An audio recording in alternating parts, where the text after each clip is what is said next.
castelo forte é o nosso Deus. Irmãos, vamos, portanto, abrir o texto que foi citado aqui, Isaías capítulo de número 54, verso de número 17. Eu vou tomar estourando 25 minutos a meia hora aqui do nosso tempo.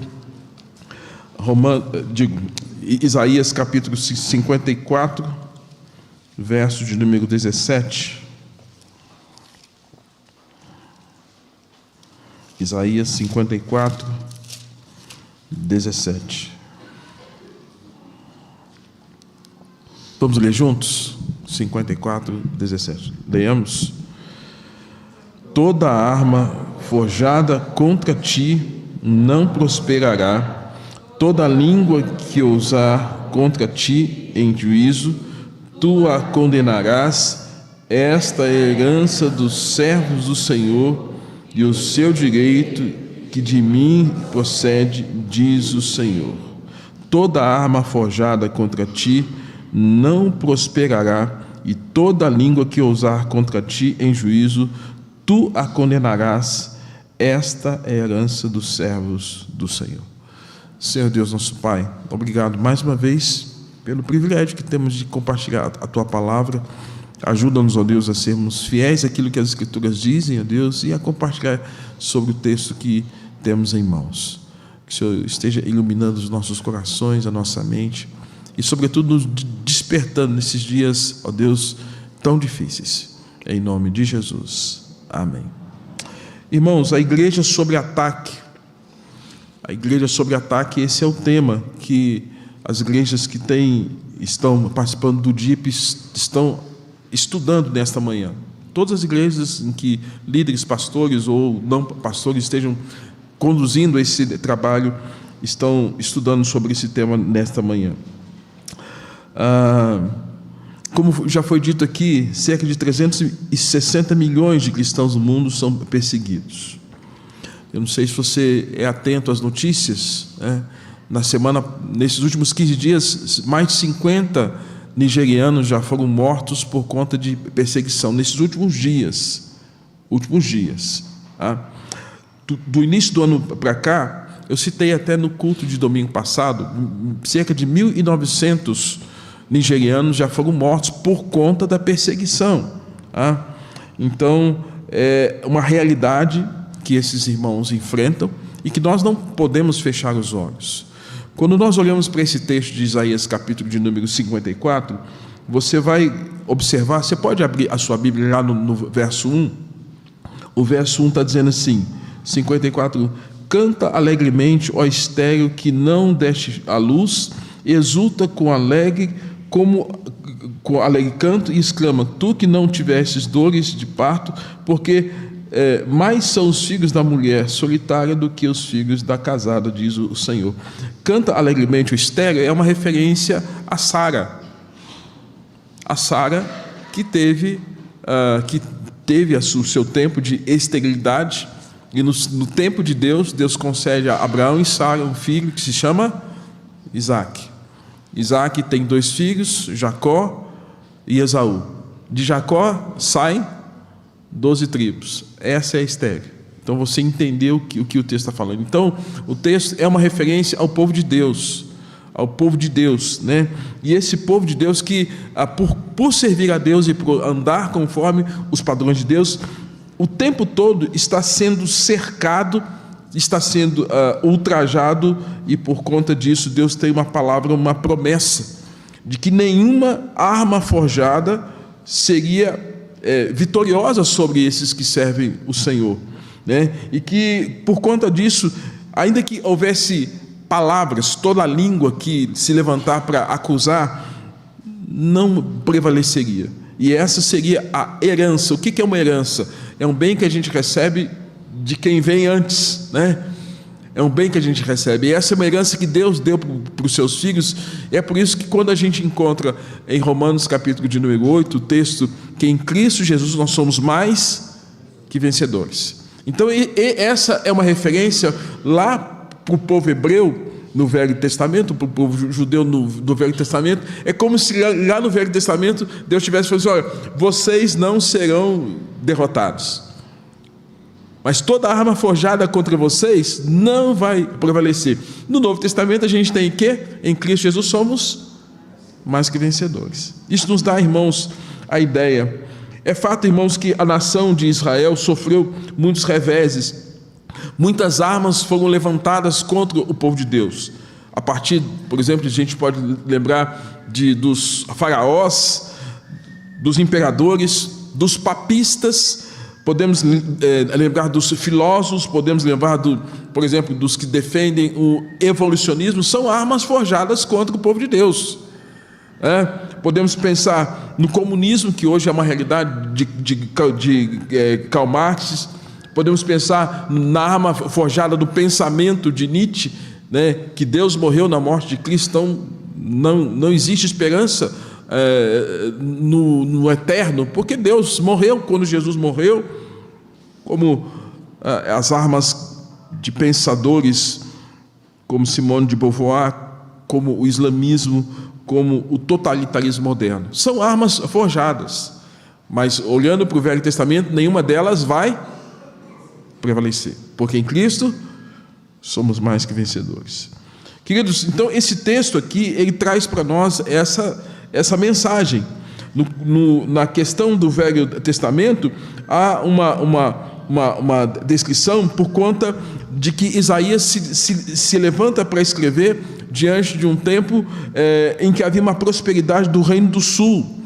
Judá, durante os reinados de Uzias e Jotão, o reino prosperava com expansão nos limites territoriais, e aí então, no capítulo 54, nós temos esta informação preciosa.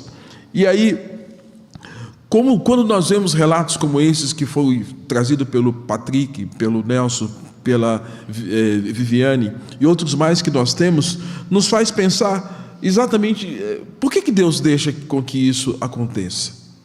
Por que essas coisas acontecem? Talvez, num contexto de Brasil, nós não estejamos vivenciando com intensidade a perseguição que aqueles irmãos sofreram, mas a perseguição existe. Contexto da família, contexto do trabalho, contexto da escola, contexto da nossa liberdade. A perseguição existe, não tão severa quanto aqueles países. E eu citei semana passada que hoje, onde está mais severo, hoje está atrelado à Coreia do Norte, está atrelado a países naquela região da Ásia, Afeganistão, onde a perseguição é intensa. Aí a gente pergunta: Deus, por que o Senhor deixa com que isso aconteça? Aí Paulo vai nos dar uma palavra muito preciosa em Filipenses, capítulo de número 1, verso 29, quando ele fala que a graça de Deus, nós não somente cremos, mas também sofremos, padecermos por amor de Cristo. Se alguém quer ganhar a sua vida, perdê-la. Então isso está embutido no Evangelho, isso está embutido no nosso chamamento. É por isso, queridos irmãos, que nós temos que entender três aspectos que envolvem a questão da perseguição. Três considerações breves aqui sobre essa questão. Aspectos que envolvem a vitória, aspectos que envolvem a nossa postura diante de perseguição, e bem como aspectos que envolvem o consolo de Deus quando nós passamos, ou quando irmãos como esses da África sofrem níveis de perseguição. Queridos, quanto à questão da vitória sobre a perseguição, é fato que envolve realidades contraditórias. A gente está servindo a Deus, por que a gente tem que sofrer? Se a gente está fazendo bem, por que a gente tem que passar por isso? Parece até antagônico, é um motivo de muita angústia, de sofrimento, mas precisamos observar isso. Primeiro, não é fácil crer na vitória quando as coisas não vão bem, ou como imaginamos que seria. A realidade dos cristãos nigerianos e em países do oeste africano é de pura perseguição e perseguição severa, que inclui prisão, casas incendiadas, igrejas destruídas, sequestros e até mesmo a morte de irmãos nossos, né? Como nós já vimos aqui. Lembramos que semana passada falamos sobre Estevão, e que Saulo entrava nas casas e assolava homens e mulheres, arrastava, não é de agora. Como podemos acreditar que nenhuma arma forjada vai prevalecer? A afirmação bíblica e a realidade podem parecer incompatíveis ou até mesmo contraditórias, mas na verdade a igreja continua crescendo. O corpo de Cristo é fortalecido, a fé acrescentada, e muitos continuam se rendendo ao Senhor Jesus, apesar de circunstâncias como essas.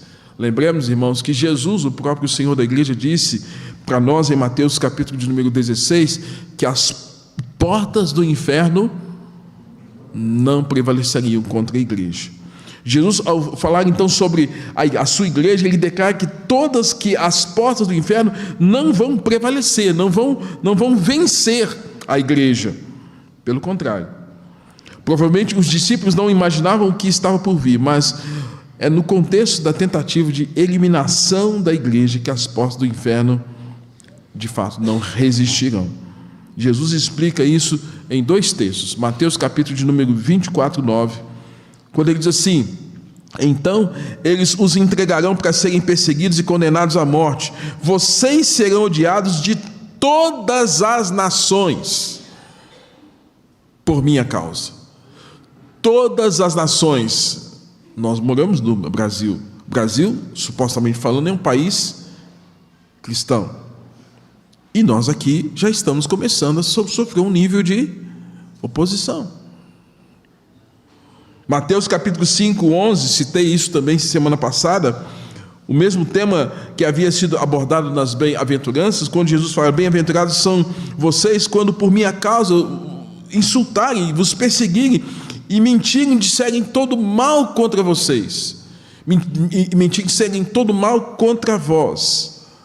Irmãos, no Evangelho de Lucas vemos que eles seriam odiados, traídos, perseguidos e presos, a ponto de o próprio Lucas receber a palavra de Jesus, ou descrever a palavra de Jesus em Atos 1:8. Quem se lembra?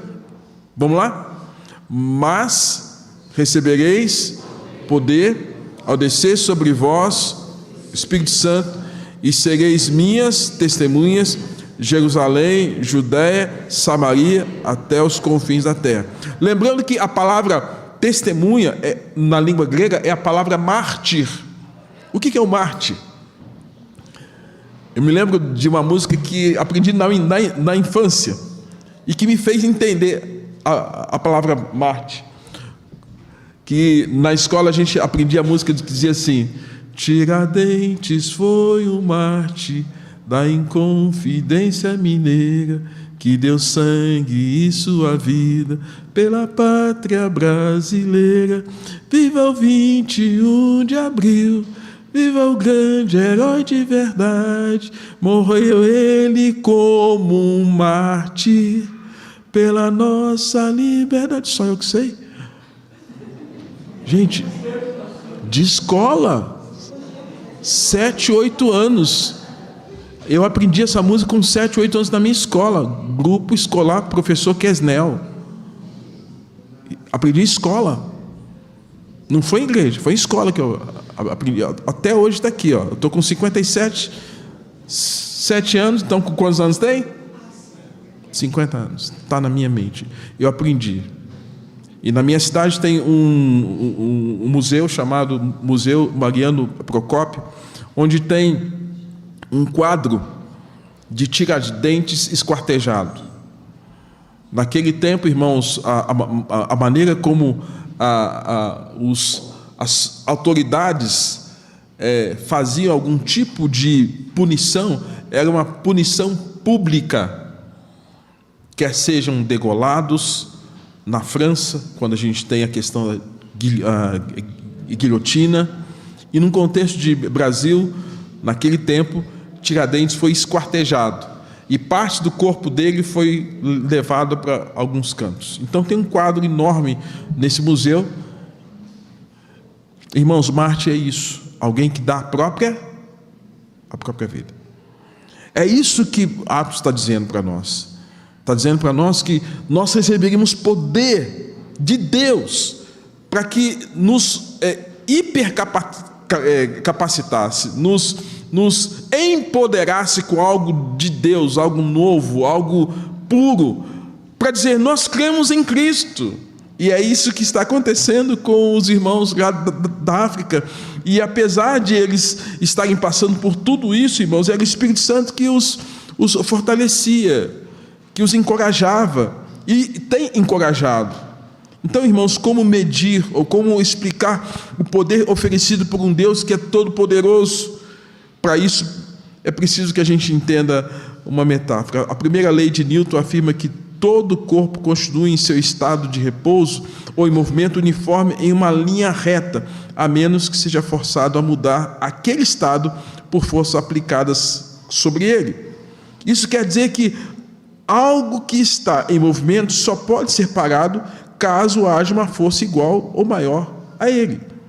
É como se alguém jogasse uma bola de boliche e outra pessoa tentasse impedi-la usando uma barreira de papel. O mundo tenta usar uma barreira de papel. Vamos usar um papel higiênico. O mundo tenta parar a igreja com papel higiênico. Vai parar, irmãos? A igreja começa a bola forte. Não dá para parar. As portas do inferno não prevalecerão contra a igreja. E é por isso que nós temos que entender que nenhuma arma forjada contra nós ou contra a igreja prevalecerá. Nenhuma arma forjada contra os irmãos da Nigéria, do Afeganistão, da Síria, do Brasil. Ninguém vai parar a igreja de Cristo. Ninguém vai parar a igreja de Cristo. A obra é santa. Ninguém detém a obra santa. Segundo, a postura da igreja frente à perseguição. Qual a nossa postura diante desse fato, irmãos? Qual a nossa atitude? Como o Nelson disse há pouco, né? Há muitos que entram, aí Nelson, eu chamo esses que têm crise quando a dor vem e não conseguem entender a razão da dor, o porquê da existência da dor. Eu chamo esses de ateus filosóficos. Isso pode acontecer tanto com o ímpio quanto com o crente. Mas o crente tem um consolo. Eu me lembro, a minha esposa, ela teve uma sequência de perdas familiares, assim, em menos de 7 anos, ela perdeu várias pessoas. Perdeu a mãe, perdeu um tio, perdeu o avô, depois perdeu o pai, depois perdeu a mãe, aí depois perdeu a avó, depois perdeu um tio muito querido, pastor da quadrangular. E para ela foi muito duro ter que lidar com essas perdas, e veio de fato perguntas: Deus, por quê? Por que meu pai foi embora? Por que a minha mãe foi embora? Por que essas pessoas foram embora? Imagine então uma pessoa que não tem Deus. Quando coisas ruins vão acontecendo, aí fica a pergunta: se Deus é bom, por que ele permite que o mal aconteça? E, queridos, é exatamente nessas horas que a gente tem que entender o papel fundamental do Espírito Santo na vida do crente. Ele é o Consolador, Ele que nos consola, Ele que nos encoraja, Ele que nos guia a toda a verdade. E é exatamente por conta disso que Jesus nos ensina, em vários textos, o quanto a igreja tinha que ter uma outra postura. Ao receber o Espírito Santo, os apóstolos obedeceram à ordem dada pregando o Evangelho. E, portanto, fazer discípulos de todas as nações, batizando em nome do Pai, do Filho e do Espírito Santo, ensinando a guardar todas as coisas. Marcos 16:15, pregai o Evangelho a toda criatura. Lucas 24, quando também encoraja a igreja, quando Lucas fala assim: permanecei em Jerusalém até que do alto sejais revestidos de poder, e em nome de Jesus que se pregue arrependimento, remissão de pecados a todas as nações, começando de Jerusalém. Irmão, se não for pela ação do Espírito Santo, não faz. É o Espírito Santo que impulsiona, que capacita a igreja. E o resultado foi que muitos se converteram, eram batizados, curados, sinais e prodígios eram realizados no período dos apóstolos e contava com a simpatia do povo. Mas isso, irmãos, fez com que eles ficassem em Jerusalém, até que Deus permitiu que apóstolos, o Pentecostes, Atos 8:1, vem uma intensa perseguição contra a igreja. Mas apesar disso, a igreja não parou. Apesar disso, a igreja não cessou. A igreja orava. A oração fez com que, mesmo que tivessem passando por perseguição, depois da prisão de Pedro e João em Atos capítulo 4, a igreja permaneceu em oração. Por isso, irmãos, é válido. Você não tem ideia, o fato de a gente estar aqui de joelhos, orando por irmãos que estão longe. Porque a única coisa que vai separar cada um de nós deles é a oração, porque o Deus que está aqui nos vendo, está olhando para eles lá. Nosso Deus é onipresente e vendo a dor, o sofrimento deles lá. É por isso que quando nós oramos por pessoas, por necessidades, a despeito da distância, do lugar, Deus ouve a oração. Muito pode, por sua eficácia, a oração, a intercessão, o quebrantamento do justo, a colocação, a petição do justo diante de Deus. Então Deus certamente está ouvindo, e Deus ouviu a oração da igreja quando orou por Pedro e João, de maneira, irmãos, que os irmãos foram soltos, de maneira que até o lugar onde Pedro e João estavam tremeu. O soberano, o Senhor, concedeu aos servos que anunciassem com intrepidez a palavra, apesar da perseguição. Eu creio que é o que tem acontecido nesses lugares. Você já percebeu que pessoas que às vezes são enfermizadas com câncer e são crentes, parece que, se são crentes fiéis, eles ficam mais crentes do que a gente? Aí você vai fazer uma visita para uma pessoa dessa, você fala, nossa,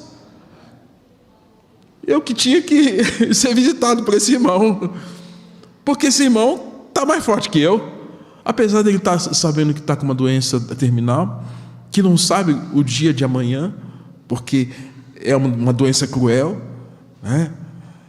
E apesar disso, irmãos, tem esperança, tem vigor espiritual, tem saúde espiritual. Sabe por quê?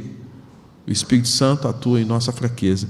E o texto que foi lido aqui, 2 Coríntios capítulo 4, fala exatamente disso, que é o Espírito Santo que vai nos assistir nessas horas, e é o Espírito Santo que assiste essa igreja na hora da dor, na hora do sofrimento.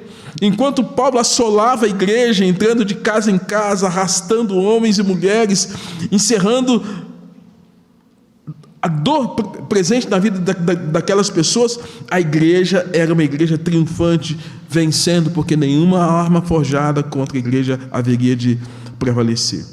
Uma igreja, irmãos, cujas portas do inferno não prevaleceriam. Afinal, essas armas não poderiam prevalecer em hipótese alguma contra a igreja de Cristo. E por fim, terceiro e último aspecto, qual a postura da igreja diante dessa oposição, dessa perseguição, desses ataques? A igreja tinha que experimentar esse consolo em meio à perseguição. A igreja da Nigéria e oeste africano está sob ataque, seja no contexto da família, da nação, da sociedade, do trabalho, da escola. E mesmo assim, o seu papel não é somente sobreviver. Nós temos que sobreviver aqui. Não, mas sim a igreja avançar. Assim como a igreja em Atos avançou, irmãos, as situações vividas pela igreja primitiva podem parecer tão distantes e remotas para nós, mas as situações são semelhantes ou quase idênticas. Ocorre ainda hoje em quase 50 países, como citei, cerca de 360 milhões de cristãos são perseguidos no mundo, e nossos irmãos da Nigéria em específico, estão sofrendo por esses ataques. Uma igreja ferida, uma igreja queimada, uma igreja assolada, como nos dias de Saulo, porém uma igreja forte. Nós estudamos aqui sobre as igrejas do Apocalipse semana passada. E a segunda igreja era uma igreja fraca financeiramente, fraca em termos de influência, mas é uma igreja espiritualmente forte. Forte, perseguida, mas forte. Em contrapartida, irmãos, Laodiceia, Éfeso, perdeu o primeiro amor, morna. Então, às vezes, nós temos que entender que Deus permite com que a perseguição venha para nos acordar e para chamar a nossa atenção. Essa igreja está ferida, está queimada, está assolada, mas ela continua crescendo. Citei semana passada sobre a questão dos afegãos, quando um dos pedidos que foi feito lá para o reverendo Elias Dantas: não peça para Deus parar a perseguição, porque quando um islâmico mata algum cristão, mais islâmicos se convertem ao cristianismo. O nível de vida cristã daquele povo.